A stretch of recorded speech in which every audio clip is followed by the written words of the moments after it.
Bonjour, ici Catherine Dionne et bienvenue à cette première édition de The UXer.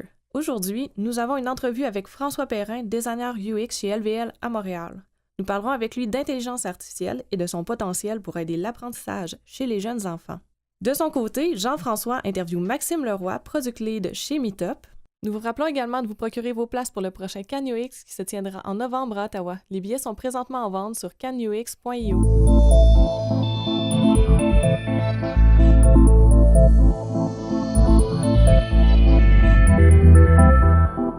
Bonjour Jean-François. Bonjour Catherine. Cette semaine, je suis allée à la rencontre de François Perrin, un designer UX de chez LVL à Montréal.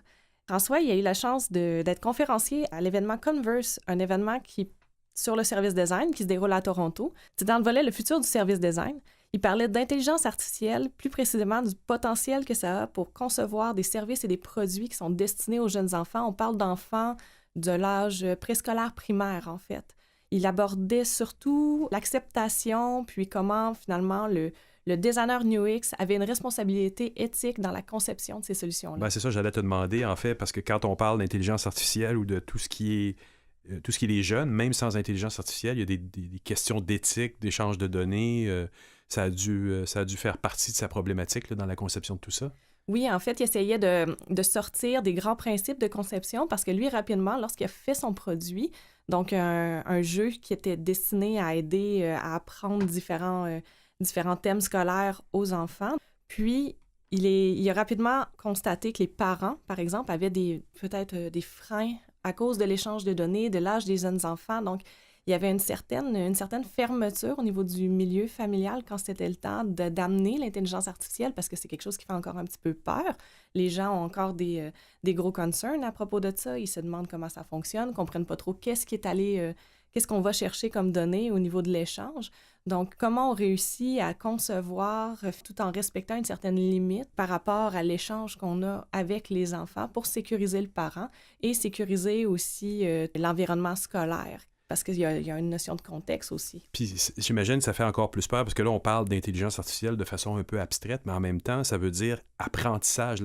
L'intelligence artificielle apprend de plus en plus sur ton enfant et donc te redonne du feedback. Ça devient à la limite un peu épeurant, encore plus épeurant qu'on peut l'imaginer, parce que c'est comme j'entendais dernièrement à la radio où quelqu'un disait, si on met en place tous les paramètres des algorithmes pour vraiment bien comprendre la personne qui est sur le site, elle va partir en courant. Elle va avoir tellement peur qu'elle va se dire ben c'est vraiment trop moi, ils m'ont trop stalké, ils ont trop espionné ma vie, il ne reviendra plus jamais. Alors j'imagine que ce phénomène-là aussi, il a dû l'adresser dans son projet. Là. Oui, ils l'ont adressé, puis en fait, ce qu'il s'est rendu compte au fur et à mesure qu'il faisait le design du projet, c'est que d'un côté, pour que l'intelligence artificielle fonctionne bien, puis aussi pour que l'acceptation se fasse plus facilement, l'intelligence artificielle devait se concentrer sur un aspect précis, sur une thématique précise et pas être trop large. Donc, les données, oui, on collecte des données, mais on collecte des données uniquement sur les performances, l'apprentissage, puis où est-ce que l'enfant est rendu. Donc, est-ce qu'il a de la misère à apprendre telle portion de la matière qu'on essaie de lui passer? Si oui, alors on va adapter. Donc, on est vraiment plus dans une notion de scolarité que d'apprentissage très large. Donc, si l'intelligence artificielle de son produit entre en contact avec un enfant, elle n'apprendra pas ses habitudes, elle va simplement être en mesure de dire « OK, est-ce que je dois adapter le niveau du jeu pour que l'enfant, ça soit un petit peu plus facile ou au contraire, là, c'est trop facile, l'enfant va s'ennuyer puis il n'apprend plus rien. Ah oui. Et là, je dois devenir un petit peu plus... c'est moins suspect un peu, l'interaction se fait plus en apprentissage de l'enfant, mais en lui redonnant quelque chose qui va le challenger plus que vraiment trop évoluer ou montrer aux parents qu'on sait trop de choses sur l'enfant. C'est subtil, là, je pense qu'on en est là dans l'intelligence artificielle. Ça a l'air vraiment intéressant. Hein? Donc, on va aller écouter François Perrin. Super.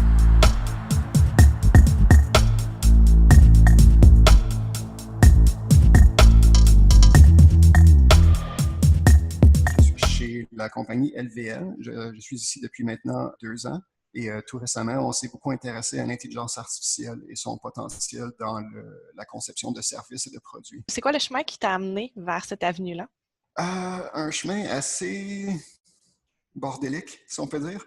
Je veux dire, j'ai commencé dans le multimédia, l'animation 3D, des trucs du genre. Ultimement, ça m'a mené à faire de la formation aussi. Et suivant ça, avec le différent background que j'avais, ben, ça m'a poussé un peu dans le UX. Et c'est pas mal de fil en aiguille constamment.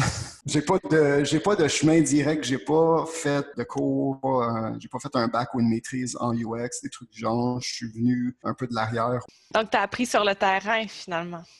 Ah oui, absolument. Ça a été une très belle expérience de toujours rajouter un petit quelque chose, un nouveau chapeau à mettre. Et ultimement, j'ai comme combiné mes chapeaux dans un espèce de chapeau Frankenstein un peu bizarre. Puis c'est ça que je porte ces temps-ci. Cet assemblage de belles expériences professionnelles t'a amené dernièrement à une conférence? On est allé à une conférence, moi et une collègue, qui s'appelle Service Design Canada. C'était à Toronto. Une conférence sur la conception de services en général, mais il y avait un volet intéressant qui était le futur du service design. Et nous, justement, ça nous a permis de lancer la balle et commencer à étudier et rechercher l'intelligence artificielle et son potentiel. Étant donné que c'est quelque chose qui s'en vient de plus en plus populaire, on en entend beaucoup parler et on entend beaucoup parler aussi des échecs plus que des réussites. Donc, on s'est dit pourquoi est-ce qu'il y a autant d'échecs et qu'est-ce qu'on peut en faire? Quel genre de guidelines on peut créer par rapport à ça? C'était très varié, dans le sens qu'on avait des gens du secteur public, des gens qui travaillaient pour des villes, pour des choses comme le secteur de la santé, tout partout à travers le Canada. Et c'était différents sujets sur le service design, soit comment rendre le service design plus accessible et plus comprenable par le commun des mortels, si on veut. Et puis, par exemple, nous autres, on faisait partie du volet le futur du service design, où est-ce que là, nous, on a présenté un peu nos recherches par rapport à l'intelligence artificielle et comment nous, en fait, on interprétait ça et comment on planifiait aller de l'avant avec ces projets, surtout en rapport avec l'éducation pour les jeunes enfants. Puis cette conférence-là, est-ce que c'était une conférence qui s'adressait surtout à des UX ou il y avait des gens un peu de toutes les industries? Je dirais que c'était surtout des gens qui sont reliés de proche au service design. Les gens avec qui j'ai jasé, c'était beaucoup de service designers, de UX designers.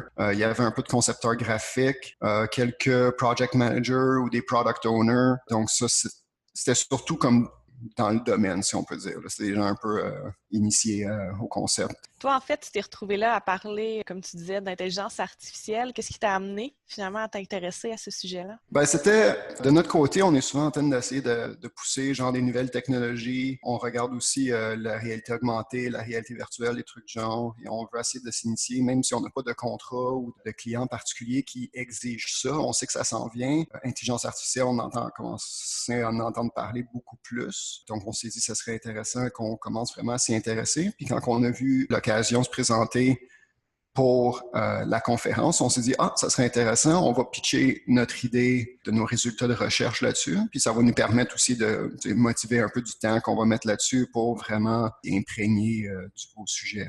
Puis toi, tu me dis que comme c'était en dehors des projets sur lesquels tu travailles normalement, sur quel genre de projet t'es amené à travailler au quotidien? C'est un peu de tout. Je dirais que mes gros projets en ce moment, il y en a un, c'est un projet jeu pour enfants. Les jeux éducatifs, c'est Leapfrog Academy. Donc, c'est un jeu, une plateforme sur Internet qu'on peut jouer sur un ordinateur ou sur mobile, des trucs du genre. Et puis, c'est une espèce d'environnement 3D où est-ce que les enfants peuvent naviguer dedans. Il y a plusieurs petites expériences et jeux éducatifs qu'on peut faire à partir de ça. Ça s'adresse aux jeunes enfants de 3 à 6 ans. Donc, c'est un peu pour ça qu'on s'était concentré sur ce groupe d'âge-là pour les recherches dans l'intelligence artificielle. Et puis, on veut essayer de justement pousser un petit peu des nouvelles technologies dans cette direction-là. En même temps, les clients s'attendent à ce que nous, on soit initiés à ce genre de choses-là, si jamais eux veulent amener le sujet. On parle justement d'intelligence artificielle. Est-ce que tu pourrais vulgariser un peu, parce que les clients peuvent arriver justement avec ce genre de demande-là, mais des fois, c'est un peu abstrait, c'est un peu en fonction de ce qu'on a vu dans les films, ce qu'on a vu en dehors, finalement, de l'univers professionnel. Donc, est-ce que tu pourrais vulgariser un peu c'est quoi vraiment de l'intelligence artificielle en date d'aujourd'hui? C'est sûr que c'est quelque chose de très vague, l'intelligence artificielle. Je veux dire, ça englobe beaucoup de différents mini-concepts, mais en gros, nous, de la façon qu'on se l'est vulgarisé à l'interne, c'est que, d'une première partie, ça a beaucoup rapport au data, à l'information. C'est être capable d'ingérer et d'analyser beaucoup d'informations et de data sur différents sujets, que ce soit l'utilisation d'un service comme Netflix ou, par exemple, la façon que les gens conduisent leurs autos. Et puis l'autre volet, c'est la technologie elle-même. En gros, c'est un service qui est capable d'apprendre par lui-même, basé sur l'information qu'il reçoit, et basé sur ça, est capable de prendre des décisions, un peu comme une personne, comme n'importe qui pourrait faire. J'analyse de l'information qui m'arrive, prends une certaine logique interne, ça me permet d'apprendre et d'amener à mes propres conclusions et ça me permet de prendre une décision. Donc, c'est un peu ça qu'on entend par l'intelligence artificielle. Des fois, justement, ça peut devenir flou, la différence entre le data, le machine learning. Donc, tu parlais justement donc la capacité d'aller apprendre, d'après les data qu'on reçoit, puis d'en ressortir quelque chose qui n'était pas nécessairement évident dans les données qui ont été reçues. Qu'est-ce qui pourrait distinguer ce que c'est finalement l'intelligence artificielle, puis une autre situation où est-ce qu'on voit un objet qu'on pense que c'est de l'intelligence artificielle, mais que dans le fond, ça n'en est pas? Un bon exemple, ça serait beaucoup des sites, par exemple, de magasinage en ligne ou des trucs comme Netflix, où est-ce que je consomme des films. Dans le fond, qu'est-ce qui serait un exemple qui ne serait pas l'intelligence artificielle? Ça serait plus du genre, j'ai écouté un film, un tel film, et maintenant Netflix va me recommander un film avec le même acteur.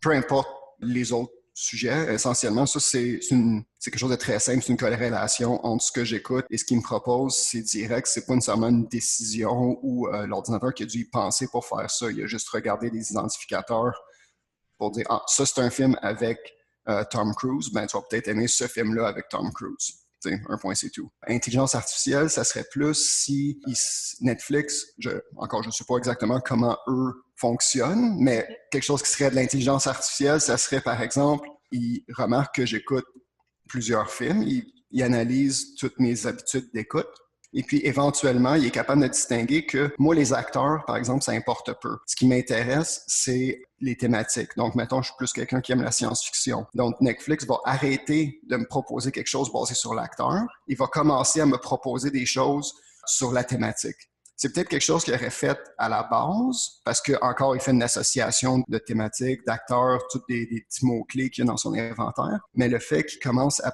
préférer la thématique plutôt que les acteurs, ça prouve qu'il est en train d'apprendre de mes habitudes pour me proposer quelque chose qui est plus personnalisé à ce que j'ai besoin. Tu dis justement, donc, on s'intéresse à une machine qui va finalement prendre les datas, puis davantage comprendre le comportement qui est associé à ces datas-là, mais ne sera pas nécessairement en mesure, disons, de pousser le choix comme certaines personnes pourraient le craindre. On entend beaucoup les gens parler d'intelligence artificielle puis de dire Terminator, les machines vont prendre le contrôle de la planète. On s'entend, on n'est vraiment pas rendu là aujourd'hui. Là.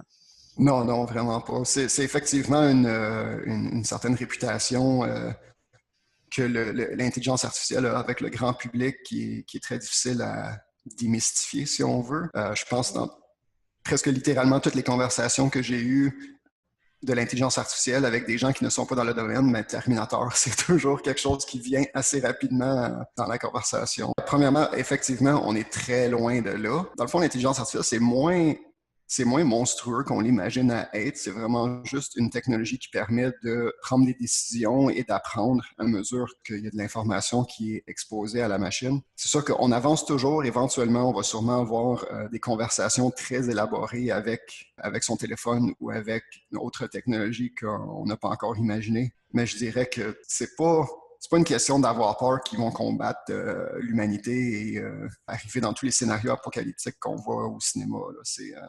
C'est un peu une exagération assez immense. Je suis assez d'accord. De toute façon, il suffit de regarder quelques compilations de fails, comme on dit, au niveau d'Alexa et de tous les petits assistants à la maison pour se rendre compte qu'il y a encore beaucoup de choses qu'ils ne comprennent pas. Effectivement, c'est probablement moi je dirais, s'il y a une chose à regarder pour le moment, c'est pas nécessairement que l'intelligence artificielle va devenir tellement avancée qu'elle va conquérir la planète, c'est plus l'intelligence artificielle en ce moment est encore dans son enfance et c'est plus comme les erreurs monumentales qu'ils peuvent faire des fois qui peut être un petit peu plus inquiétant parfois. C'est pour ça que par exemple une auto qui se conduit tout seul, on a encore un petit chemin à faire. Justement, là, on parle de voitures qui se conduisent tout seuls, mais nous, on est plus dans un univers plus relié à l'enfance. Est-ce que tu peux nous parler un peu des utilisateurs auxquels vous vous intéressez dans votre quotidien? Tu m'as dit 3 à 6 ans tout à l'heure. Qu'est-ce qu'il y a de particulier? Ce qu'on a trouvé dans nos recherches par rapport aux très jeunes enfants, c'est qu'ils sont quand même assez uniques comparativement aux autres groupes d'âge parce que justement, sont tellement jeunes. Tout ce qui interagissent avec, c'est une expérience d'apprentissage pour eux parce qu'ils n'ont pas les mêmes réflexes que nous. Donc, quand ça vient à la technologie, qu'est-ce qu'on peut dire? C'est que premièrement, on ne peut pas prendre pour acquis qu'un enfant sait c'est quoi un bouton sur un site web ou prendre pour acquis que quand on veut scroller dans une page, quand on est sur son iPad, qu'on va swiper avec son doigt, des trucs du genre. Donc, ils ne sont pas encore complètement, j'ai le terme anglais, tech literate, je ne sais pas c'est quoi en français. La littératie. Littératie technologique. Et puis, ce que je dirais aussi, c'est qu'est-ce qui est intéressant d'eux autres, c'est que c'est un des groupes aussi où est-ce qu'on contrôle à quel point ils interagissent avec la technologie. Je veux dire, des enfants passés un certain âge, on leur laisse leur iPad, ils jouent juste avec Stan, et ça va quand même relativement bien. Tu sais, on fait confiance à cette espèce de relation-là. Mais les très jeunes enfants sont encore protégés, je dirais, par leurs parents ou Donc, c'est une contrainte qui est assez importante de tenir en mémoire quand on va concevoir quelque chose pour les jeunes enfants. C'est pas l'enfant qui va être capable de jouer autant qu'il veut tout le temps parce que, justement, la plupart du temps, on va les limiter à combien ils peuvent s'en servir. Fait qu'essentiellement, d'un côté, ils ont une expérience qui est limitée dans le temps, puis d'un autre côté, en plus, ils n'ont pas toutes finalement, les prérequis qu'on attend normalement d'un utilisateur lorsqu'on fait de la conception plus générale. Quel genre de défis que ça t'a posé quand ça a été le temps de concevoir pour eux? Ça a demandé beaucoup de réévaluation de comment on présentait l'information puis les interactions. Quand on était dans nos débuts avec les Prog Academy, on avait un environnement qui était quand même assez élaboré, assez complexe, et on s'est vite rendu compte que les enfants se perdaient dans cette espèce d'environnement 3D-là, où souvent on leur présentait des options, mais ils ne savaient pas nécessairement où cliquer ou comment avancer. Donc, ça a pris beaucoup de repenser un peu à l'approche, rendre ça très simple, les guider beaucoup. À cet âge-là, ils ne savent pas nécessairement lire très, très bien. Donc, on met beaucoup d'audio, on lit le texte pour eux et on s'assure de mettre des grosses flèches sur le bouton, des trucs du genre. Il faut les initier à comment qu'on fonctionne, par exemple, dans notre jeu ou comment est-ce qu'on fonctionne sur cette plateforme-là. Donc, c'était beaucoup on te tient par la main pendant que tu apprends. Dans le cadre de vos recherches sur l'intelligence artificielle, je comprends que vous étiez aussi intéressé à certains produits qui sont disponibles sur le marché. Est-ce que tu peux nous parler un peu des produits que vous êtes intéressés plus particulièrement, puis pourquoi ils ont retenu votre attention? Oui. Ben, un des premiers qui nous a intéressés, qu'est-ce qui est intéressant aussi, c'est que, on t'a dit sur le marché, mais il y en a beaucoup justement qui ne se sont jamais rendus là, justement à cause des problématiques liées à l'intelligence artificielle. Un des premiers qu'on a étudié, puis celui qu'on a probablement regardé le plus, c'était Aristotle de Mattel. Lui, c'était essentiellement, qu'est-ce qu'ils ont voulu faire, c'est prendre une technologie comme Siri ou Google, donc tu sais, les petites intelligences artificielles qu'on peut parler, nous répondre, on peut poser des questions, des trucs du genre. Ils ont voulu créer quelque chose de similaire pour les jeunes enfants. Donc, l'idée étant que cette espèce de machine-là accompagnerait l'enfant d'un très jeune âge, quand ils sont bébés, juste à temps qu'il ait quelque chose comme 12-13 ans. Et l'intelligence artificielle à l'intérieur de cette machine-là évoluerait en même temps que l'enfant. Il y aurait des conversations, devraient être de plus en plus personnalisé, et tout dans l'optique d'avoir une approche éducative où est-ce que Aristotle pourrait aider à apprendre une nouvelle langue ou faire des cours d'histoire, des cours de grammaire, des trucs du genre. Donc, c'était très ambitieux et c'était très intéressant, mais ça a vraiment surligné un des gros problèmes avec l'intelligence artificielle et la collecte de data. Parce que les gens, en général, si on dit, nous, avec nos téléphones, il y a bien des choses qu'on dit qui est enregistré, qui est partagé à fin de marketing et des trucs du genre. Mais on est tous des adultes, on est plus ou moins au courant de ça et c'est un peu un sacrifice qu'on est prêt à faire. On aime bien notre téléphone. Mais justement, quand ça vient des 3 à 6 ans, encore un groupe qui est encore très protégé par les parents, dire que, qu'est-ce que ton enfant va dire dans ses moments privés, quand il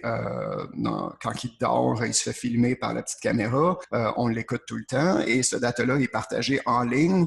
Là, ça commence à inquiéter les gens. La compagnie avait beau dire, oui, mais c'est pour améliorer l'éducation, c'est pour améliorer le service. Mais on a juste à regarder les nouvelles un peu pour voir à quel point les grosses compagnies, il y a du hacking, il y a du vol de data, des trucs du genre, puis ça nous intéresse pas beaucoup que, justement, mon très jeune enfant se ramasse sur Internet avec tout ce qu'il a dit, tout ce qu'il a fait, ouvert à tout. Ça leur posait des problèmes d'éthique importants, en fait, le fait qu'ils trouvaient que c'était très intrusif. Oui, exactement. Et c'est définitivement quelque chose qui est important à contrôler. Il y a d'autres produits qui l'ont fait très bien quant à eux.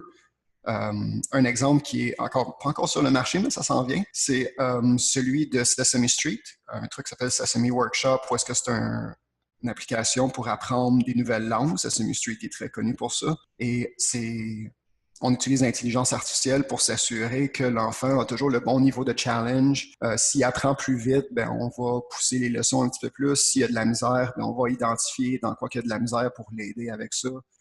Et puis, celui-là, il y avait encore de la collecte de data et il y avait encore beaucoup d'analyses, mais ils sont assurés que c'était une collecte de data très limitée. Vraiment, il n'y avait pas de caméra ou de trucs du genre qui n'est pas nécessairement utile pour l'apprentissage de la langue. Et étant donné que c'était un usage très éducatif, très direct, très spécialisé, et le fait qu'une compagnie comme Sesame Street a une bonne réputation par rapport à justement l'apprentissage, mais c'est quelque chose qui passe beaucoup mieux, puis à date, c'est en train de passer sans trop de problèmes. Est-ce que tu dirais que peut-être aussi le fait d'avoir sélectionné quelque chose de plus précis, une intervention un peu moins at large, comme on dit, est-ce que tu penses que ça les aide aussi à avoir une meilleure utilisation d'une technologie qui est un petit peu plus embryonnaire? Oui, définitivement. Contrôler le scope, si on veut, de son produit, on a trouvé que c'est quelque chose qui aidait beaucoup à faire passer la pilule, si on veut, parce que essentiellement, plus que c'est vague, plus qu'il peut en faire, ben là, ça devient plus difficile à un peu comprendre d'où est-ce que les gens arrivent. T'sais, si c'est très spécialisé, je dis, on va t'apprendre l'espagnol, par exemple, avec ça. Ben, c'est comme, OK, on apprend l'espagnol, c'est quelque chose de très facile à comprendre. Mais si c'est, je peux tout faire. Je peux t'apprendre l'espagnol, mais je peux aussi te chanter des berceuses. Je peux analyser quand il te manque des couches et c'est le temps d'en acheter de plus pour ton bébé. Je peux te dire, je peux jouer à des jeux avec l'enfant, soit que lui me le demande ou moi je vais initier la conversation, des trucs du genre. Ça commence à être très vague, puis c'est ça qui inquiète un peu les gens. C'est où est-ce que ça arrête? Et ça devient de plus en plus difficile à motiver à quel point on accumule de l'information. Le manque de contrôle, ça a été un bon frein à ce moment-là à l'adoption des produits. Est-ce que vous avez trouvé d'autres lignes directrices de ce genre-là? Oui, mais ça a été pas mal le but de nos recherches à la base, de trouver des guidelines qu'on pourrait suivre en rapport avec les jeunes enfants, mais c'est quelque chose qui peut quand même être adapté pour des produits liés aux adolescents et aux adultes aussi. Essentiellement, on a analysé plusieurs produits et on a trouvé à peu près 5 gros blocs qui seraient intéressants à suivre. Donc, le premier, c'est ça, on en a discuté, c'est un peu contrôler l'ampleur du projet, s'assurer que quelque chose de plus spécialisé plutôt qu'être une espèce de jack of all trades qui peut tout faire et qui inquiète les gens. Dans l'ordre d'importance, ce qu'on avait, c'est aussi, c'est important de promouvoir le développement de l'enfant. Donc, à cet âge-là, l'éducation, c'est quand même très, très, très important. C'est des enfants qui sont dans une fenêtre de temps très décisive pour leur futur, de qu'est-ce qu'ils vont être capables de faire, qu'est-ce qu'ils vont apprendre.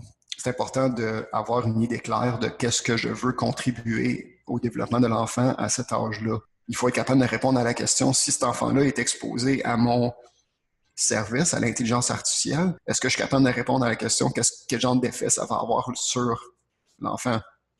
Parce qu'un des problèmes de Aristotle, c'était qu'il y a beaucoup d'experts qui se demandaient, tu as une intelligence artificielle qui parle à ton enfant presque 24 heures sur 24, 7 jours sur 7, ça va faire quoi à son développement social, à son développement cognitif? Et la réponse, le consensus, c'était on ne sait pas, c'est jamais arrivé. Donc, c'était un peu... C'est pas très rassurant, disons. Non, exactement. Donc, c'est mieux d'y aller plus mollo pour le moment. Et puis, ça vient aussi dans l'autre bloc qu'on avait qui était la transparence. Donc, l'intelligence artificielle, c'est le partage de données, c'est beaucoup de, je vais dire espionnage, mais c'est un peu méchant comme terme. C'est plus, il faut que je puisse analyser tout ce que la personne va être en train de faire, par exemple. Et des fois, ça peut dire, le moment d'hésitation dans une certaine interaction, quel bouton a été pesé à quelle fréquence, des trucs du genre. Donc, ça peut être quand même assez intense. Donc, c'est important d'être transparent là-dessus et être capable de vulgariser aux parents qu'est-ce qu'on est en train de faire et pourquoi on le fait. Ça demande un certain échange entre l'utilisateur, finalement, puis la machine, puis il faut accepter cet échange-là. Oui, exactement. Étant donné que si on est avec des jeunes enfants, bien, il faut que les parents puissent comprendre qu'est-ce qui se passe. Puis c'est pas nécessairement en mettant ça dans les services le contrat de licence que personne lit, on fait juste dire I agree, mais dire que c'était là, mais ça va pas convaincre les gens fort. Il faut être capable d'exprimer. L'autre qu'on avait, c'était l'autre bloc qui est important, c'est au niveau des interactions. C'est important que ces interactions-là soient réciproques et soient de façon égale avec l'utilisateur, dans ce cas-ci un enfant, et l'intelligence artificielle. On avait certains produits qu'on regardait où est-ce que l'intelligence artificielle posait beaucoup de questions et était très engagé et très intéressé et proposait plein d'activités, des trucs du genre, mais ultimement, l'enfant ne faisait que répondre à des questions une fois de temps à autre et ça venait un peu enlever la magie, dans le fond, de jouer avec un jouet. Là. Les enfants, ils ont une imagination très fertile et si c'est juste un truc qui leur dit quoi faire constamment, ben ils n'ont pas vraiment l'opportunité de pratiquer leur créativité. Donc, c'est important que si on interagit avec, c'est un peu sur un même niveau et que l'intelligence artificielle est capable d'en prendre autant qu'il en donne. La dernière chose qu'on a appris, c'était la bonne utilisation de sa marque, de sa compagnie.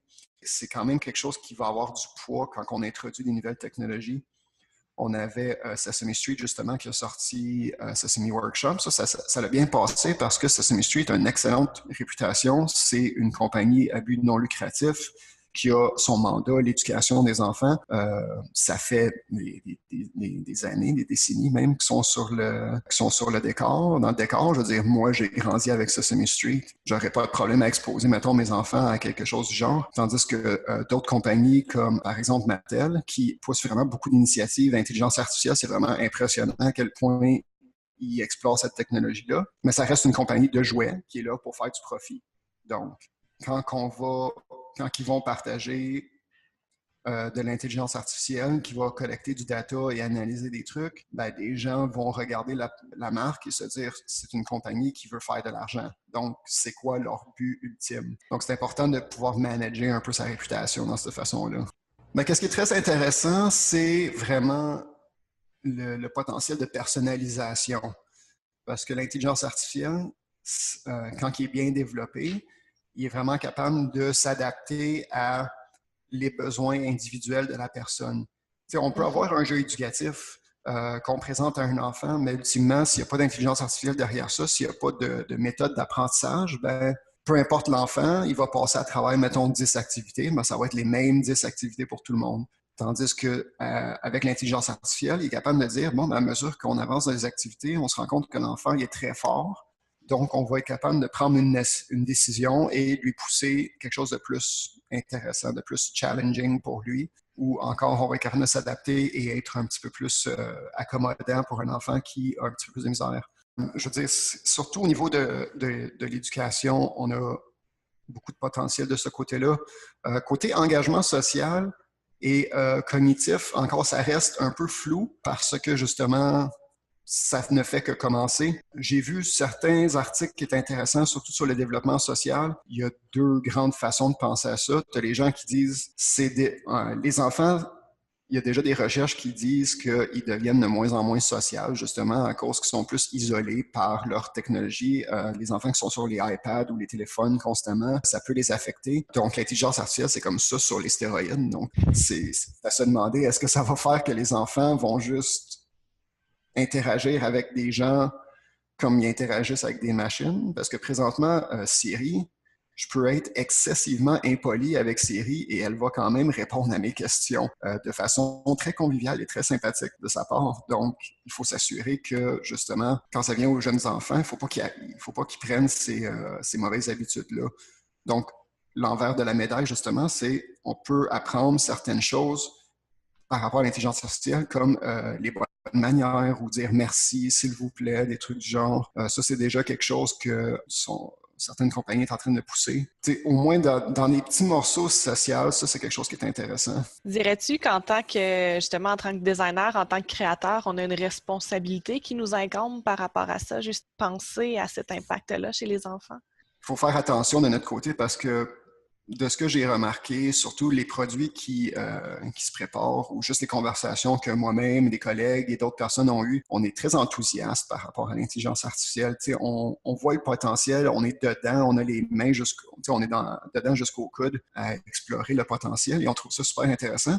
Mais en même temps, il faut s'assurer qu'on ne va pas trop loin, trop vite. Donc, c'est apprendre à marcher avant de courir, si on veut. Donc, je dirais, c'est pas qu'on pourra pas faire ce qu'on veut, puis il faudrait vraiment abandonner le concept. C'est plus, allons-y de petits pas et essayer d'évangéliser le concept en premier, essayer de démystifier l'espèce de réputation de Terminator, justement, et s'assurer que, justement, on peut présenter des choses qui vont être acceptées et d'y aller d'une façon où est-ce qu'on pense beaucoup à l'utilisateur. On pense à l'enfant, on pense aux parents aussi, qui sont indirectement un utilisateur, et s'assurer que leurs besoins et leurs craintes sont adressés. Est-ce que tu aurais un conseil, finalement, à laisser soit aux professionnels qui veulent se lancer dans l'expérience ou peut-être aux responsables de marque ou aux gens qui possèdent une entreprise? Comment de se lancer dans cette aventure-là? Je commencerais par dire, ayez pas peur d'y aller.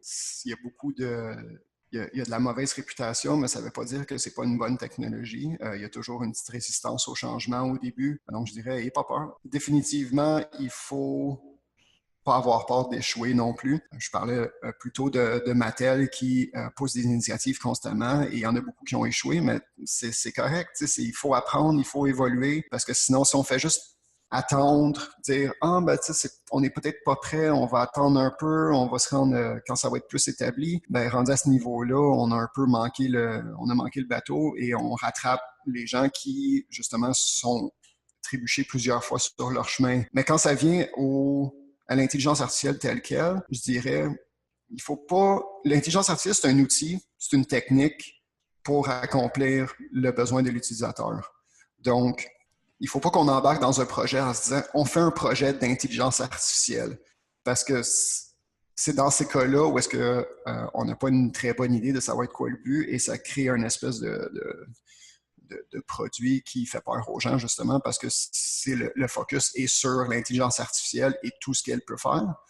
Mais plutôt, c'est plus intéressant de dire, on développe un produit avec un but spécifique, que ce soit je veux apprendre une langue à un enfant ou je veux un petit robot qui peut jouer et apprendre à mesure qu'il joue, des trucs du genre. Et puis là, on se demande, est-ce que l'intelligence artificielle peut rehausser ce que je propose? Si oui, comment? Donc, en y allant de cet angle-là, où est-ce que c'est vraiment un outil dans notre boîte à outils qu'on peut utiliser au besoin, ça nous permet un peu de contrôler ce qu'on peut faire avec ça et de rendre ça un petit peu plus intéressant. Est-ce que tu dirais justement qu'un des freins à l'adoption de cette technologie-là, c'est qu'il y a peut-être un peu un effet de mode en ce moment qui fait qu'elle se retrouve partout, même là où elle ne devrait pas? Ah, définitivement. Je veux dire, il y avait eu un article que je me souviens plus du nom exactement, mais essentiellement, il parlait d'un toaster à intelligence artificielle. Le fameux toaster était capable d'analyser tes préférences de température et de niveau de grillage et ça se connectait sur Internet. Ça pouvait comparer avec d'autres personnes qui ont le même produit pour ultimement créer genre l'effet de de grillage comme optimal, tout ça accompagné de messages par téléphone et des trucs du genre pour dire ta toast va être prête dans 5 minutes ou quelque chose du genre. Mais c'est vraiment... on a bien ri aussi de notre côté quand on est tombé sur cet article. Je me souviens un peu dans Jurassic Park quand ils ont dit les scientifiques étaient tellement obsédés sur est-ce qu'ils pouvaient le faire qu'ils ne se sont pas demandé est-ce qu'on devrait le faire. Oui, l'intelligence artificielle, c'est super intéressant, ça a plein de potentiel, mais ça ne veut pas dire qu'on est obligé de le plugger dans tout ce qui est possible et imaginable. Faut y aller mollo dans ces situations-là un peu. C'est sûr que l'éducation, c'est toujours quelque chose qui tombe à l'esprit assez rapidement. tu as, mettons, 30 élèves pour un professeur, ben, s'il y avait de l'intelligence artificielle qui pouvait comme aider un peu à personnaliser l'expérience, ça peut être intéressant. Mais pour ce qui est de d'autres domaines, je veux dire, ça va de tout. Là, la vente, le marketing, des trucs du genre, ça peut être très intéressant parce qu'il y a beaucoup d'analyses à faire.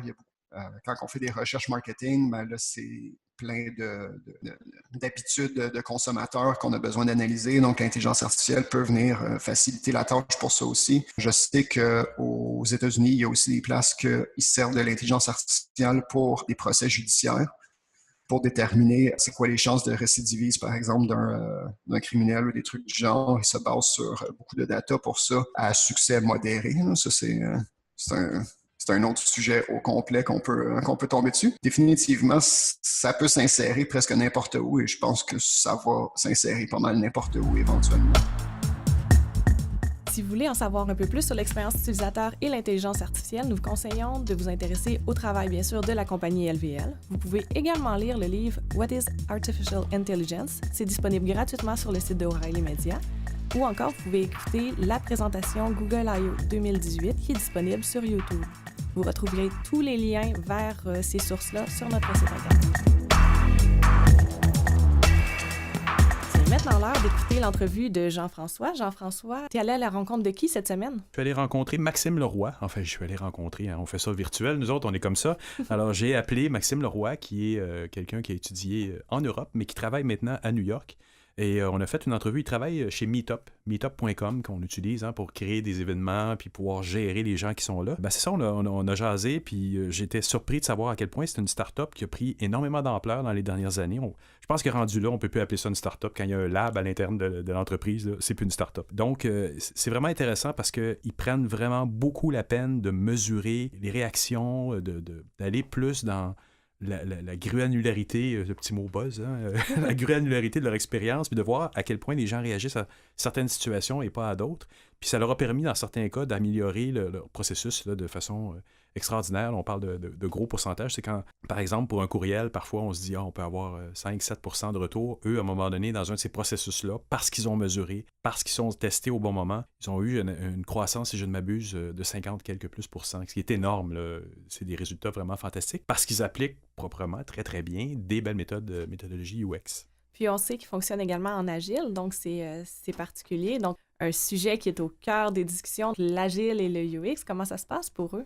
On l'a vu souvent en 2018, l'agile, comment on l'intègre avec le UX. Ben, ça se passe bien pour eux, c'est bien intégré dans leur processus.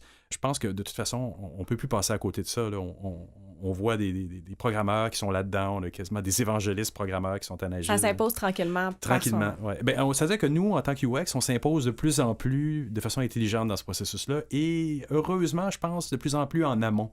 Et c'est ce qu'eux font, ils savent faire, c'est que les product owners, là-bas, les gens qui possèdent les produits à l'interne, savent s'imposer en disant on va commencer par un processus UX pour après ça passer ça en programmation ou en intégrant les programmeurs au fur et à mesure, là, mais à un moment donné, commencer les cycles de programmation un peu plus après qu'on ait pris le temps d'y penser finalement.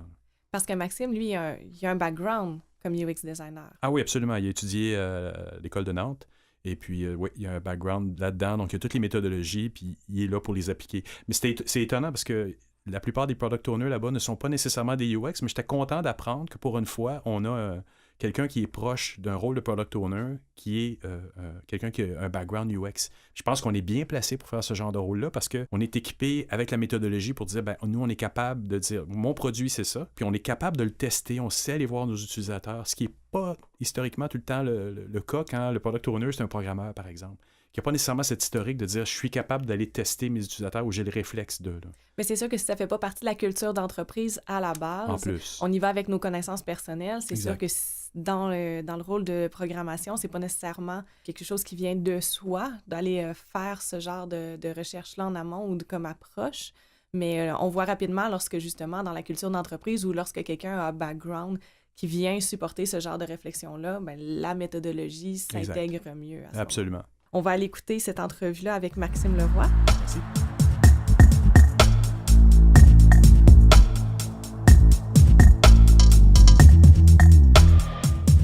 Bonjour Jean-François, ça va super bien. Alors, on se parle, moi de Montréal et toi de New York. J'ai voulu t'interviewer parce que tu étais le product lead chez Meetup. Et j'ai trouvé ça très intéressant parce que c'est assez rare qu'on interviewe ou qu'on trouve en fait des product leads qui sont de formation en expérience utilisateur. Et t'en es un. Je voulais te demander, qu'est-ce qui fait que c'est mieux d'avoir quelqu'un qui a nos formations que quelqu'un qui serait, par exemple, parce qu'on en voit encore beaucoup, qui serait programmeur ou programmeur analyste? Moi, ce que j'ai remarqué à Meetup et dans mes expériences précédentes, c'est que qu'on soit en start-up ou en agence ou dans des entreprises plus matures, à partir du moment où on construit un produit et que l'équipe est suffisamment grande pour avoir un product manager, on se retrouve souvent avec d'anciens contributeurs individuels qui venaient soit d'un profil business et d'une business school, soit d'un profil ingénieur qui était programmeurs et qui sont passés product manager, soit assez récemment effectivement des designers. Et ce que je trouve intéressant à Meetup, il y a un bon mix justement entre on doit être une dizaine en tout de product managers et assez bien répartis en termes des études et des expériences qu'ils ont eues avant et du métier qu'ils ont réellement appris avant d'être product manager. C'est assez bien réparti.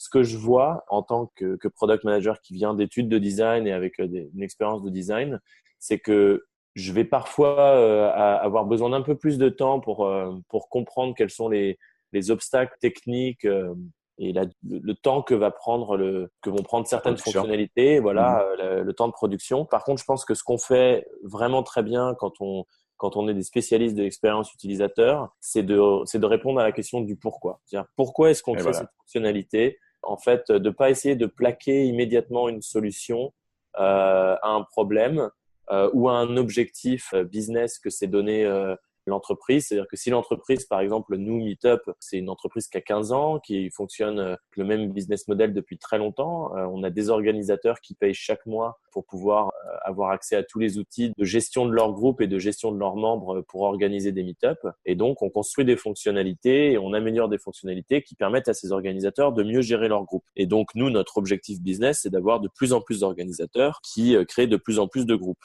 Et donc, on est vraiment sur un modèle de service où on a des utilisateurs qui payent pour le service. C'est comme ça qu'on a notre revenu et on n'a absolument pas de publicité sur Meetup. Et donc, quand on est dans une logique comme ça où on n'a pas de publicité, il faut vraiment répondre aux organisateurs. Il faut répondre à leurs besoins. Et donc, l'objectif de l'entreprise va être de dire il faut qu'on ait plus d'utilisateurs payants. Il faut qu'on ait de plus en plus de gens qui créent des groupes. Et nous, de notre côté, Product Manager, on peut le faire de plein de manières. Et en fait, il y a des manières qui vont être un peu trop court-termistes où on va essayer d'optimiser la façon dont les gens peuvent soit amener un maximum de gens à entendre parler de Meetup et à les faire rentrer dans le parcours d'inscription. Donc ça va être des product managers avec des profils un peu plus business qui vont avoir des compétences dans l'acquisition, dans le marketing, dans les social media, dans le growth hacking, enfin voilà tout ça. Et puis on va aussi avoir des product managers qui ont des backgrounds un peu plus techniques qui vont dire en fait voilà, si demain on optimise le parcours d'inscription lui-même en essayant de supporter d'autres moyens de paiement, etc. On pense qu'on va pouvoir avoir à nouveau plus de souscriptions. Et je trouve que quand on est dans une position de product manager avec un parcours d'expérience utilisateur, ce que je trouve vraiment intéressant, c'est que le champ des possibles et le champ de la réflexion, pour moi, s'ouvre beaucoup plus. Ça veut dire que on pose plus de questions, je trouve, au tout début des projets. Ça veut dire que on va essayer un peu de renverser toutes les idées préconçues. Ah bon, on garde l'objectif business, il faut qu'on ait plus d'utilisateurs payants. Mais du coup, est-ce que les utilisateurs payants, c'est que des organisateurs qui ont dès le début une idée très claire de leur meet-up, ou est-ce que c'est des gens qui, par exemple, sont membres d'un groupe depuis longtemps et on voit que dans le groupe, ils ont suggéré à l'organisateur d'organiser d'autres meet-up ou d'organiser des meet-up dans un autre quartier, et en fait, on se rend compte que ces gens-là, ils peuvent potentiellement devenir organisateurs. Et du coup, c'est peut-être auprès de ces gens-là qu'il faut qu'on se concentre et essayer. On peut par exemple arriver à une solution à la fin de dire le meilleur moyen d'avoir de nouveaux organisateurs, en fait, c'est de créer une fonctionnalité au sein des groupes existants pour que les gens qui veulent organiser un meet-up et qui sont pas encore organisateurs, qu'ils aient la possibilité de le faire en leur disant vous voulez créer un meet-up dans le groupe dans lequel vous êtes, créez votre propre groupe, par exemple. Et en fait, ça va être une approche très différente, je dirais, des deux approches plutôt business et plutôt ingénieurs qui sont soit l'acquisition, soit l'optimisation. Ou la résolution, dans le cas des ingénieurs, c'est vous me donnez un problème, je vais le résoudre, je vais trouver une façon technique de le faire. Puis ce que tu disais, toi, tout à l'heure, c'est que tu vas te permettre de dire pourquoi. Exactement. Je pense que le rôle d'un product manager ou d'un product lead avec un parcours d'expérience utilisateur, c'est vraiment le cœur du métier, c'est l'innovation. Et moi, c'est vraiment comme ça que je résume les trois.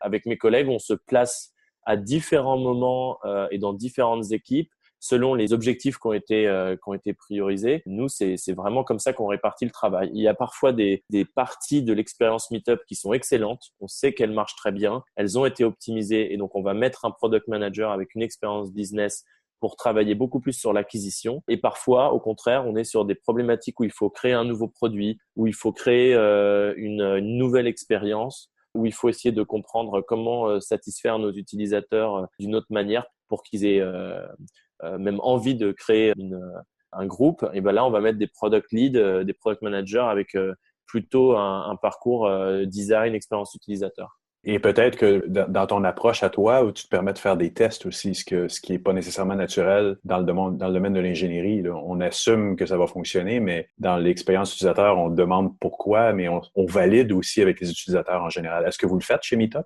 Oui, alors on a un pôle de recherche en fait. On a on a un User Experience Lab qui est composé de researchers et de recruteurs. En fait, les recruteurs vont vraiment chercher des profils dont on a besoin par rapport au test de certaines fonctionnalités. Donc, si on teste le parcours de création d'un événement, on va aller chercher des organisateurs qui parlent telle langue, si on essaie de travailler en particulier dans un pays, etc.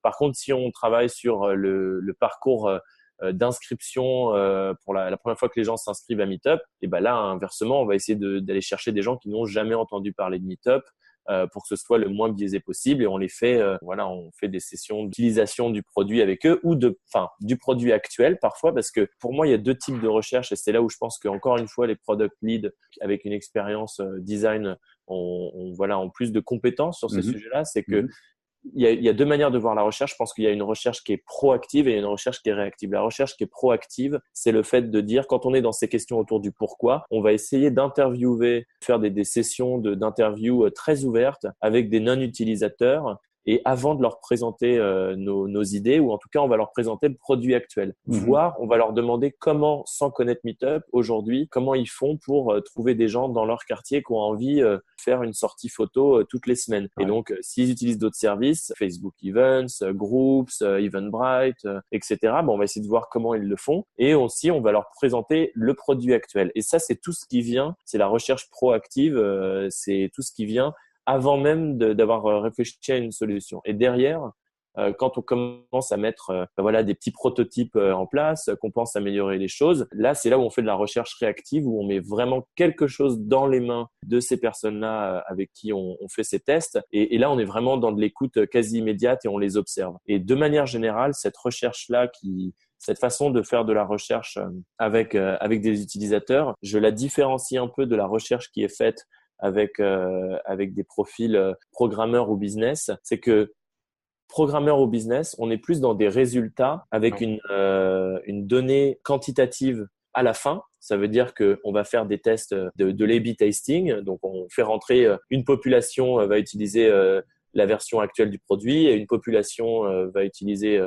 une nouvelle solution qu'on est en train de designer. Et en fait, on va voir par rapport à ça quels sont les résultats. Et en fait, c'est très bien pour avoir une idée à l'échelle de la performance de cette nouvelle fonctionnalité. La seule différence, c'est que c'est de la recherche silencieuse. Ça veut dire qu'on a un chiffre à la fin. Voilà, cette solution a généré plus d'argent, cette solution a généré moins d'argent, ou d'un point de vue technologique, cette solution, les gens sont arrivés jusqu'à cette page. Sur cette solution, il n'y en a que 80% qui sont arrivés jusqu'à cette page, mais on a des chiffres à la fin. Ça veut dire qu'on n'a pas une idée des émotions, on n'a pas une idée du ressenti des gens, de la compréhension. Alors que des product leads qui ont une expérience plus design, ils ont besoin d'être accompagnés par des data scientists, par des profils qui vont être capables de faire de la recherche quantitative et de la recherche avec des objectifs de performance. Par contre, je pense qu'on a beaucoup plus d'expérience et de compétences pour aller au cœur du problème. Ça veut, pour te donner un exemple très concret, quand on a travaillé sur le parcours d'inscription sur le site Meetup, on demande aux gens qui s'inscrivent le site Meetup de choisir des catégories. Donc, on a 24 catégories. Les gens choisissent des catégories et ensuite, dans ces catégories, le deuxième écran, c'est de choisir des sujets encore un peu plus précis parmi ces catégories. Et ensuite, derrière, la troisième étape, c'est de choisir des groupes qu'on leur suggère. Et en fait, à la toute fin, il n'y avait rien d'autre. Ils arrivaient sur le site et ils avaient rejoint des groupes. Et on s'est rendu compte en faisant de la recherche proactive avant, vraiment en leur demandant mais comment vous fonctionnez, comment est-ce que vous savez ce que vous avez envie de faire, comment est-ce que vous occupez vos week-ends, vraiment des questions qui vont au cœur de pourquoi est-ce qu'on doit améliorer ce parcours d'inscription. On s'est rendu compte que les gens avaient des façons de réfléchir qui étaient plus j'ai envie de sortir dehors, j'ai envie de retrouver des gens dans un bar, j'ai envie d'apprendre un nouveau langage ou de le pratiquer. Et nous, le problème, c'est que tous nos noms de catégories étaient écrits en mode art, cinéma, etc. Et ça donnait pas d'idée aux gens de art. Ça veut dire que je fais de l'art, c'est une démarche créative ou c'est pour aller dans une galerie, pour aller le voir ou c'est pour apprendre. Ça peut être plein de choses. Par exemple, on a entièrement renommé toutes nos catégories pour que les noms des catégories soient basés sur des actions. Donc, on a amélioré grâce à la recherche qualitative. Avec cette expérience design, on a amélioré cette première étape. La deuxième étape, c'était les groupes. Il y avait qu'une petite icône plus pour te dire, il faut rejoindre les groupes. Et en fait, on se rendait compte que les gens rejoignaient plein de groupes, mais uniquement parce qu'ils n'avaient pas compris que ce plus-là, c'était vraiment un plus qui les faisait rejoindre le groupe. Ça voulait aussi dire que derrière, l'organisateur se disait qu'il avait des nouveaux membres qui rejoignaient son groupe de manière vraiment consciente et que c'était super pour lui. Et en fait, c'était déceptif parce que 2 semaines plus tard, il se rendait compte que ces gens avaient juste rejoint le groupe de manière un peu automatique, qu'ils étaient pas encore prêts à aller au premier meet-up. Et donc, ces deux étapes-là, on les a complètement changées. On a vraiment fait la première étape en disant, il faut que les catégories aient des noms d'action. Il faut que la deuxième étape, le bouton, ce soit vraiment rejoindre le groupe. Et ce qu'on a fait juste derrière, c'est qu'on a ajouté une étape où on a mis des suggestions de meet-up. C'est-à-dire qu'au lieu de plus avoir d'étapes et que les gens arrivent directement sur le site, la troisième étape qu'on a rajoutée, c'était une liste entière de meet-up basée sur les catégories qui avaient été choisies en disant vraiment, ce meet-up, c'est mardi prochain à 19h à tel endroit et là, vous allez pouvoir pratiquer l'espagnol plutôt que de s'être arrêté à avoir rejoint un groupe, mais on n'a pas de promesse, on n'a pas d'offre autour de quel est le meet-up auquel je peux vraiment aller. Et en fait, les gens, quand ils s'inscrivent sur Meetup, dans leur tête, leur objectif, c'est d'aller à un meet-up le plus vite possible. C'est pas de s'inscrire à plein de groupes et d'espérer qu'il y a des meet-up qui vont être organisés. Et donc, si on regarde tout ce travail qui nous a pris 4 à 5 mois en tout, bien sûr, d'un point de vue performance, d'un point de vue quantitatif, il y a des chiffres qui étaient moins bons avec notre innovation. Ça veut dire qu'on a eu moins de catégories rejointes puisqu'elles étaient plus précises. Donc, les gens ne choisissaient pas art en espérant que tout soit la même chose. Et du coup, ils choisissaient que certaines catégories qui correspondaient aux actions qu'ils avaient envie auxquelles ils avaient envie d'aller. Derrière, ils rejoignaient moins de groupes parce que c'était plus un plus, c'était une vraie action explicite. Et il y a beaucoup de gens qui se disaient, non, du coup, je me sens pas prêt à rejoindre et à être membre de ce groupe-là.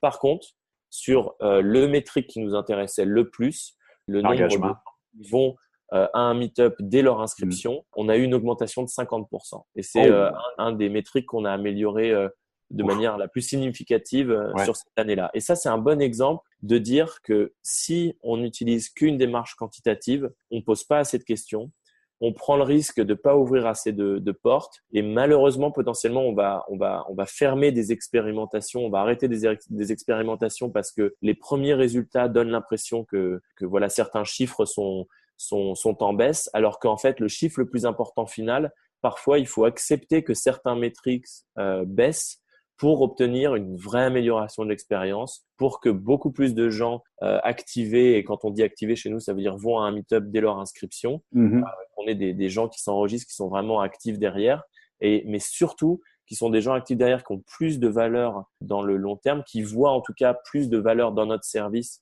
sur le long terme, parce qu'ils ont rejoint les bons groupes. Donc, ils n'ont pas trop de notifications. Ils n'ont pas de notifications de 10 groupes dont ils n'ont pas vraiment compris qu'ils les ont rejoints.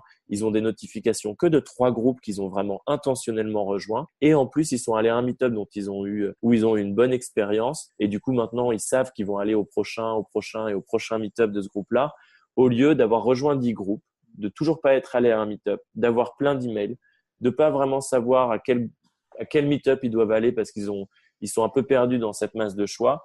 Et ça, je pense que c'est là où des product leads avec une expérience de recherche utilisateur, de questionnement du problème qu'on essaie vraiment de résoudre et d'approche du prototype qualitatif et pas que de l'analyse quantitative. Je pense que c'est là où on marque le plus de points quand on a… C'est fascinant. Je vois que Meetup a vraiment une approche. Ils sont très renseignés, ils sont proactifs, puis ils comptent pas nécessairement, par rapport à ce que tu me dis là, seulement sur le quantitatif, sur les chiffres de gens abonnés pour satisfaire des éventuels commanditaires, mais vraiment sur le qualitatif et l'engagement des gens face aux événements qu'ils vont voir. C'est impressionnant, là. Oui, et ça va. Meetup a été racheté par WeWork en novembre. Ah et en oui. fait, ça va aller. Voilà, Meetup a été indépendant pendant 15 ans. Donc, Meetup a été créé en 2001, a été profitable très rapidement puisque Meetup s'est basé sur un modèle avec des utilisateurs payants plutôt que des publicités. Donc, on a été profitable avec une croissance très très légère pour beaucoup. Au sein de l'entreprise, parfois pas assez rapide, mais en tout cas saine et stable et solide. Et en fait, maintenant que il y a aussi beaucoup d'activités du côté de Facebook et c'est un très bon challenger avec une énorme base d'utilisateurs, mais qui évidemment a des objectifs très différents, un business model très différent puisque eux reposent entièrement sur le fait que les gens restent sur leur site, voient un maximum de contenu parce que avec ce contenu vient un maximum de publicité. L'expérience utilisateur des utilisateurs Facebook qui vont à un événement leur importe beaucoup moins. Alors que pour nous, c'est crucial parce que si les organisateurs, on leur envoie les mauvais membres ou que les membres, parce que notre service est pas assez explicite, n'aide pas assez les gens à se rendre au meet-up et avoir une bonne expérience. Si les gens ne reviennent pas à un meet-up, les organisateurs ne continueront pas de payer pour Meetup. Et en fait, ça, depuis que WeWork a racheté Meetup, il y a une synergie exceptionnelle qui s'est mise en place. C'est que tous les espaces WeWork, on sait aujourd'hui que WeWork, en apparence, ils sont un peu comme Meetup. Meetup, en apparence, c'est juste un outil de gestion de groupe. Mais en fait, on s'est concentré tellement sur l'expérience utilisateur que les gens choisissent intentionnellement de payer pour créer un Meetup groupe plutôt que de le faire gratuit ailleurs. Et bien, en fait, c'est pareil. Il y a plein d'espaces de coworking. On pourrait aller dans n'importe quel espace de coworking si c'est entre guillemets juste pour le bureau. Mais la façon dont WeWork crée des communautés, met ses membres en connexion, crée vraiment un esprit au sein de ces lieux et essaye de dépasser la simple location de bureau. C'était deux philosophies qui étaient assez proches. Et aujourd'hui, ils veulent aller encore plus loin.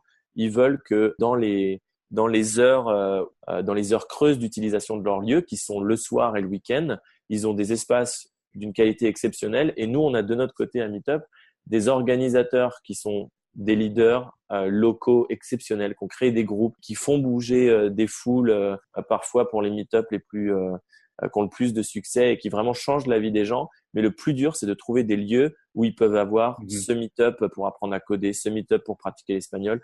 Ça, aujourd'hui, pour WeWork, c'est exceptionnel d'avoir accès à cet inventaire, de pouvoir organiser, de pouvoir avoir cet inventaire dans leurs locaux parce que ça donne encore plus de valeur à leur lieu physique. Ça veut dire qu'on vient pas à WeWork juste parce qu'on a des bureaux, on vient parce qu'on a des bureaux et qu'il y a une offre de meet-up et d'événements exceptionnels. Et nous, de notre côté, on résout un problème vraiment parfait pour nos utilisateurs qui est de dire concentrez-vous sur ce que vous faites le mieux, l'animation de vos meet-up à succès qui sont vraiment adorés par vos utilisateurs et qui fait que vous pouvez aussi générer du revenu en étant organisateur de meet-up. Et maintenant, on peut avoir plein de lieux d'espace WeWork avec vraiment de super locaux pour vous recevoir. Et en fait, le mariage de ces deux entreprises s'est fait justement par rapport à ce dont on parlait parce que l'expérience utilisateur, elle est parue évidente. C'est ça qui a déclenché ce processus. C'était que c'est un win-win, non pas uniquement pour les deux entreprises, mais surtout des deux côtés pour les espaces et les organisateurs, pour que ce soit l'expérience parfaite. Oui, effectivement, c'est un mix, c'est une fusion effectivement parfaitement complémentaire. Dis-moi, comment aussi tu gères la philosophie parce que dans l'événementiel, d'un côté, tu te l'avant où tu fais ta réservation, c'est l'organisateur, tout le côté promotionnel, tout le côté pendant l'événement, tout le côté après l'événement également. Tout ça, dans des contextes différents parce que bon, pendant, les gens sont sur leur cellulaire, je présume, sur des plateformes plus mobiles. Avant et après, ils sont peut-être de retour sur leur ordinateur. Comment vous gardez cette relation-là avec vos utilisateurs de façon intelligente? Vous restez proche de leur mémoire active, là? Alors aujourd'hui, Meetup, on a donc deux applications iOS, Android et un site qu'on vient entièrement de redesigner de manière à ce qu'il soit responsive, puisqu'on voulait aussi investir beaucoup sur notre site mobile, puisque il y a beaucoup de membres Meetup qui ne vont pas forcément installer l'application juste pour aller à un Meetup, mais qui vont avoir envie, quand ils cliquent via un lien Twitter, Facebook ou surtout via les emails Meetup qu'on envoie, qui ont envie rapidement à nouveau d'avoir les informations. Donc ça, c'était le produit tel qu'il existait jusqu'à aujourd'hui, où on voulait vraiment s'assurer au moins qu'on faisait le minimum en termes de multicanaux, voilà, que Meetup puisse venir aux utilisateurs, quel que soit le device qu'ils utilisent et quelle que soit la technologie derrière, qu'ils aient envie d'installer une app ou pas. Là où on va expérimenter encore plus, c'est sur un produit sur lequel je vais travailler, un produit un peu différent. On va essayer de travailler de plus en plus sur l'expérience dans l'heure qui précède le Meetup et dans ce qui se passe pendant. Dans l'heure qui précède le Meetup, un objectif que nous, on veut résoudre parce que c'est important pour notre business model, pour que les organisateurs et les membres soient satisfaits et parce qu'on pense qu'on a 15 ans d'expérience, on a 15 ans d'expertise à ce sujet-là, c'est qu'on dit en anglais show up, c'est vraiment que les membres se rendent à l'événement. Et le fait que les membres ne se rendent pas à l'événement, ça vient de plein de facteurs, mais notamment la motivation. C'est-à-dire que finalement, il y a quelque chose, puis il y a Netflix, puis il y a toujours quelque chose qui est une bonne raison de procrastiner et de finalement ne pas y aller. Il y a une tempête de neige, par exemple. Une tempête de neige, comme à New York, là. Il y a aussi le fait de se dire, est-ce que je vais être tout seul? Est-ce que finalement, tout le monde va pas abandonner, je vais me retrouver tout seul? Et le troisième point, c'est, mettons que je sois pas tout seul, si j'arrive à l'événement, comment je vais savoir dans un bar ou dans des événements meet-up qui n'ont pas été réservés où le lieu n'est pas que pour le meet-up, comment je parle aux premières personnes, sachant que je les connais pas et c'est peut-être la première fois que je viens. Et si on prend ces 3 points avec tout ce qu'on a appris récemment et tous les comportements qu'on voit, la qualité des messengers et toute l'innovation autour des chats et des bots, en fait, aujourd'hui, on peut faire énormément de choses à Meetup. Ça veut dire qu'on peut envoyer une petite notification aux gens 1 heure avant pour dire « Ah, est-ce que vous avez toujours l'intention d'y aller ?» Et du coup, plus il y a de gens qui disent qu'ils ont l'intention d'y aller, plus on commence à envoyer une notification un peu différente en deuxième vague aux autres utilisateurs en disant « Hey, il y a déjà 10 personnes qui sont sur leur chemin pour aller au Meetup. » Et puis, quand le Meetup commence à arriver, on peut avoir des gens qui commencent à se check-in, à dire « Voilà, je suis déjà arrivé, je suis au bar. » Et nous, ce qu'on peut déclencher, c'est de dire « je suis au bar. » Et on peut demander aux utilisateurs « Ah, vous êtes au bar, prenez une photo de vous, un selfie ou dites aux gens comment vous êtes habillés pour que toute cette communication qui se passe dans l'heure avant le meet-up vraiment essaye de répondre aux problèmes qu'on a un peu tous, qui est c'est toujours dur dans la vie réelle à un moment d'avoir le courage de rencontrer des gens qui sont des inconnus qu'on n'a jamais vus. Il faut se motiver et la technologie bien utilisée, pas en surabondance, peut vraiment résoudre ce problème. Et ça, c'est quelque chose qui nous passionne à Meetup et qui va nous passionner tout 2018 et qu'à 2020, parce qu'on parle souvent de notre vision pour 2020, c'est vraiment comment est-ce qu'on améliore l'expérience juste l'heure avant et pendant le meet-up. Et c'est là, je crois, pour tous les développeurs de sites, d'apps ou de services en ligne, c'est de comment rester pas très loin de leur quotidien, coller sur ces petites angoisses qui sont des trucs qui nous embêtent dans notre quotidien. Et là, vous êtes en train de travailler sur comment les aplanir le plus possible dans l'utilisation du service.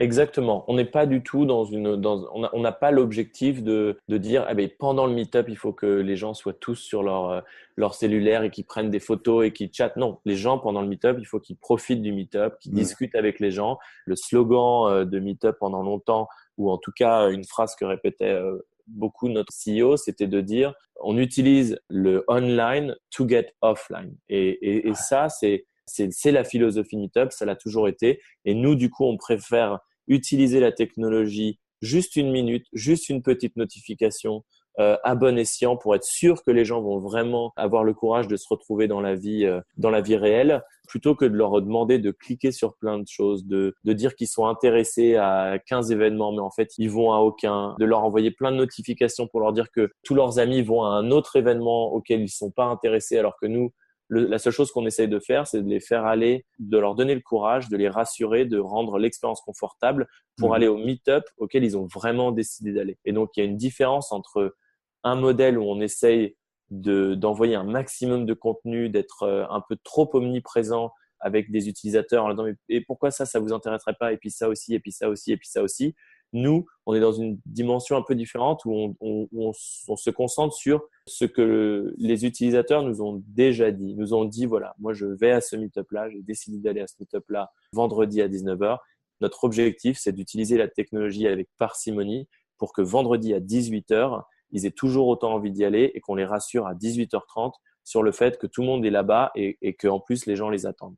Dans une espèce de forme de conversation. Ouais. Exactement. Super. Écoute, j'aimerais t'amener, pour prendre quelques minutes aussi, pour parler d'un autre projet sur lequel tu as travaillé, qui était les villes collaboratives. En collaboration avec un autre partenaire, tu pourrais m'en donner plus de précision, mais tu as fait un film, en fait, ou un petit documentaire sur les villes collaboratives. J'ai failli dire les villes connectées, puis c'est ce que j'avais mis dans notre document à partager, mais en réalité, comme on disait avant l'entrevue, je pense que c'est un peu lié, parce qu'une ville intelligente est une ville collaborative et connectée. Pourquoi tu as fait ce vidéo-là? C'était à la suite d'un projet d'école. Ça veut dire qu'à l'école de design de Nantes, en master, chaque étudiant choisit un sujet qui le passionne et il y a à la fois une dimension académique d'écriture d'un mémoire sur ce sujet-là et une dimension de projet design pratique, technique, où on crée un prototype, un nouveau service par rapport à ce sujet. J'avais fait mon mémoire initialement sur l'économie collaborative et au fur et à mesure des rencontres, des groupes des groupes de discussion que j'avais rejoints sur le sujet, des auteurs qui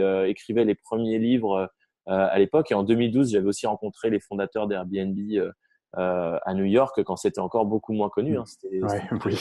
C'est vraiment un sujet qui m'avait passionné. Et finalement, dans ces outils d'économie collaborative, il y avait aussi le financement participatif, le crowdfunding, et je me suis dit, et si en fait je créais une campagne pour créer un documentaire qui soit en fait une sorte de road trip des fondateurs et des utilisateurs de ces services qui je discute depuis 6 mois, 1 an pour mon mémoire, et si j'en faisais en fait un documentaire en utilisant un peu tous ces services-là. Et c'est exactement ce qui s'est passé. Ça veut dire que pendant 4 mois, je suis parti en tournage avec Eric Bay, qui est le fondateur d'une agence de vidéo qui se concentre sur le business de créer des vidéos explicatives pour expliquer des sujets complexes avec des vidéos très courtes et très simples. Et ils en avaient fait notamment une sur l'économie collaborative. Et donc, cette agence, Adesias, j'avais très envie de travailler avec eux parce qu'ils avaient cette dimension pédagogique par la vidéo. Et du coup, avec le mémoire, j'avais la recherche et les contacts. Et on s'est rejoint autour de ce projet pour, on a fait plus d'une 40aine d'interviews. On est allé dans 12 villes. On a